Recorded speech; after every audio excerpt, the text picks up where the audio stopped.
Doing track intervals every Tuesday won't fix your half marathon pace if your lactate threshold is weak. When you look at advanced plans, you see intervals, tempos, and hills packed into 1 week. But stacking hard workouts is a one-way ticket to burnout for busy adults. We have to choose the right tool for the job. For the half marathon, you have 4 main levers.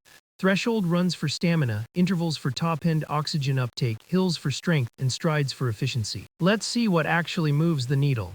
The undisputed MVP of half-marathon training is the tempo or threshold run. This is comfortably hard running that physically pushes your lactate curve to the right. This means you can run a faster pace before your legs fill with acid and shut down.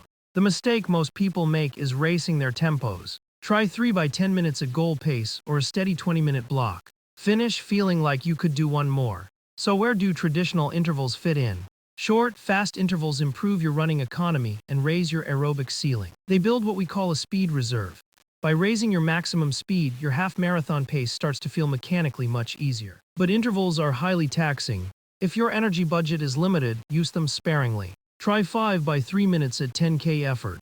If you're gasping, you went too hard. Next, we have hills. I prescribe hills heavily for injury-prone runners. Running uphill builds specific leg strength and forces excellent knee drive and posture.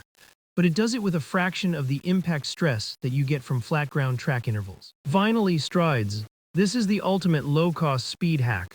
Just run 4 to 6 20-second accelerations after an easy run. It trains your nervous system without creating lingering fatigue. So how do we build the week? For most adults running 3 to 4 days a week, the golden rule is this.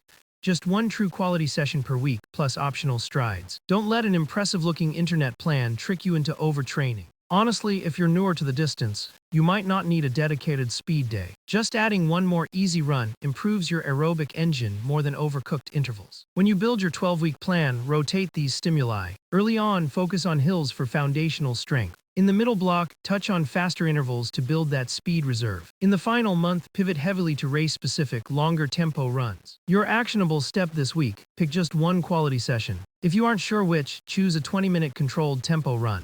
Keep your other runs completely easy. Keep your hard days controlled and your easy days truly easy.